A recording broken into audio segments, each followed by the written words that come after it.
धड़ाम धड़ाम धड़ाम ये आवाजें पाकिस्तान को दूसरे देशों की यहां से सुनने में बहुत मजा आता था, पर आज पाकिस्तान खुद अपने देश में ही आवाजें सुन रहा है और ये आवाजें सुन सुन के उसके कान अब सूज चुके हैं, खून निकलने लगा है। क्योंकि खून दूसरों का देख के उसको तरस तो नहीं आता था, पर अब जब खुद का खून निकल रहा है तो बौखला चुका है। परमाणु ठिकानों तक ड्रोन पहुंच चुके हैं।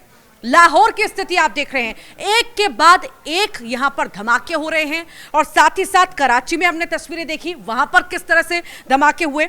ललित, परमाणु ठिकानों तक ड्रोन पहुंच जाना क्या संकेत है? ये सीधा सीधा जो बड़ी बड़ी बातें वहाँ के मंत्री कर रहे थे, जो कह रहे थे कि हमने ये जो हथियार हैं ये इसलिए नहीं रखे इसलिए नहीं रखे हैं, वहाँ पर अगर कोई ड्रोन पहुँच जाए ये सुरक्षा के लिहाज से अपने आप से बहुत बड़ा होता है। और आपने एक बड़ी महत्वपूर्ण बात जो याद दिलाई कि जो अब तक आतंक को पालता रहा वही आतंक का सबसे बड़ा शिकार हो रहा है। एक नहीं, दो नहीं, तीन नहीं, 12 जगहों पर ड्रोन अटैक की खबर अब तक मिल चुकी है। इसके अलावा जिस बात की तरफ आप इशारा कर रही हैं, अगर किसी परमाणु ठिकाने पर या जहाँ हमने परमाणु हथियार रखे हैं वहाँ अगर एक ड्रोन पहुँच जा रहा है तो वो कभी भी किसी भी टेररिस्ट ग्रुप के हाथ में आ सकता है और वो पूरी दुनिया के लिए खतरा बन जाएगा।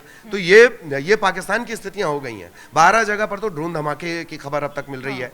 तमाम वो जो शहर हैं, लाहौर है, कराची है, गुजरावाला है वहाँ, और एक बात जो आपने बताई है वो सबसे ज़्यादा चिंता वाली बात है और वो पूरी दुनिया के लिए चिंता वाली बात है कि अगर आपके परमाणु ठिकानों तक किसी भी तरह का ड्रोन पहुंच जाए, ये सुरक्षा के लिहाज से, पूरी दुनिया की सुरक्षा के लिहाज से खराब है। तो सुरक्षा को लेकर सवाल भी ललित यहाँ पर उठ रहे हैं कि आखिर परमाणु ठिकानों तक ड्रोन पहुंच गए हैं, अब क्या होगा? यहाँ से तो कुछ भी हो सकता है, कोई भी आ सकता है, कोई भी चुरा के ले जा सकता है। मतलब जहां पर परमाणु रखे हुए हैं दूर दूर तक सिक्योरिटी रहती है, वहां पर आसानी से ड्रोन पहुंच जा रहा है।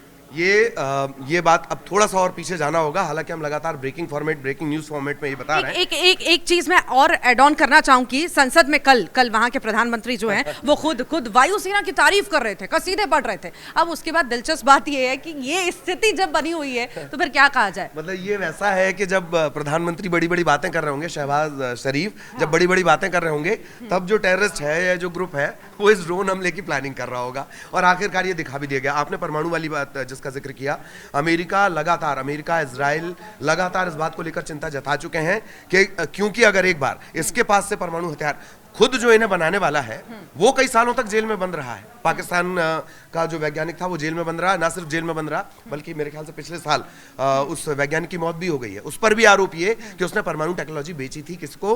ईरान के किसी ग्रुप को बेचने की बात आई थी। यही वजह है कि अमेरिका और इजराइल दोनों की नजरें इस पर टिकी रहती हैं, क्योंकि जैसे ही ये परमाणु हथियार उसके हाथ से निकलेंगे, स्लिप होंगे पाकिस्तान के पास से, ये पूरी दुनिया के लिए मुसीबत का सबब बनेंगे, खासतौर पर इजराइल के लिए। अभी ललित देखिए, कुछ भी क्लियर नहीं है कि ये ड्रोन कहां से किसने क्यों गिराए हैं। हालांकि पाकिस्तान तो देखिए अपने हिसाब से कुछ भी बोलता है, कोई भी दावा करता है और जो खुद करता है उसको स्वीकार तो कभी करता नहीं है। अब कह रहा है कि भारत ने इतने सारे ड्रोन गिरा दिए, 12 ड्रोन की जो है एंट्री हो गई है पाकिस्तान में। वो दावा कर रहा था, मतलब हंसी आती है। उनने कहा कि हमने 3 रफेल समेत, कभी कह रहा 5 रफेल समेत साथ में। एक वीडियो आपने देखा अभी जारी किया, वहां की किसी जनता का वीडियो, किसी आवाम ने वो वीडियो बनाया, बोला कि अरे ये सब फालतू की बातें हैं, कोई यहाँ पर नहीं गिराया। अब आप सोचिए, वो कह रहा है हमने रफेल गिरा दिया। ठीक है, जिन्होंने रफेल गिरा दिया वो ड्रोन अटैक रोक नहीं पा रहे। ये हास्यास्पद है और ये आज से नहीं है। पहलगाम अटैक के बाद से, जब से सरकार ने सख्ती बरती, तब से वहां के नेता अल्ल बल्ल कुछ भी बके जा रहे हैं। मतलब ऐसा लगता है कि उठे आज कुछ बोलना है तो ये बोल दिया जाए, इस तरह की स्थितियां, और अभी भी वही स्थितियां हैं। और दयनीय स्थिति है, मतलब लचर व्यवस्था तो है, दयनीय स्थिति। उसके बाद भी डर नहीं है कि जो बचा खुचा है उसे संभाल ले। बिल्कुल, कभी कभी ये बात आपने सही कही, कभी कभी तरस आ जाता है कि बताइए, इनके हाथों में वो मुल्क है, इनके हाथों में वो परमाणु हथियार हैं, जिन्हें ये तक नहीं पता, ये शऊर तक नहीं है कि किस तरह से बयान दिए जाते हैं। एक मैं इसमें और ऐड करना चाहूंगी, चीन का जो है यहाँ पर जो है चीन से जुड़ा जो हथियार है यहाँ पर मिला है, ड्रोन मिला है, तो उसको लेकर के दुस्साहस यहाँ पर किया गया है।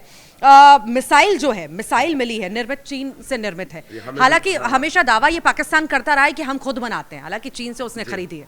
ये चाइना का मैं आपको बताऊं कि उसके पास एक सिस्टम भी था। वो कह रहा था कि ये सिस्टम जो ट्रेस कर लेता है, मिसाइल्स को ट्रेस करता है। चीनी सामान आप तो जानती हैं कि कोई गारंटी होती नहीं है। चले तो हाँ सही कह रही हैं आप। चले तो मतलब अंजाम तक, नहीं चले तो शाम तक, ये स्थितियां हैं। तो चाइना की जितने दावे हैं या चाइना के दम पर जितने दावे हैं उसमें कोई वो नहीं है, ज्यादा सच्चाई और ज्यादा वजन नहीं है, मुझे वो वजन नहीं कुल लगता। मिलाकर ललित ये कहा जा सकता है कि दुश्मनी मोल हर जगह से पाकिस्तान ने लिए, तो भले वो किसी पर भी इल्जाम लगा दे कि इसके ड्रोन आए उसके ड्रोन आए, पर यहाँ पर जैसी स्थिति अभी बनी है, धमाके हो रहे हैं, ये हम मान सकते हैं कि अब रुकने वाले नहीं है। ऐसी तस्वीरें हम लगातार अब देखते रहेंगे। बिल्कुल बिल्कुल, लगातार इस तरह से अपडेट भी हम देखते रहेंगे। फिलहाल इतना ही, नमस्कार।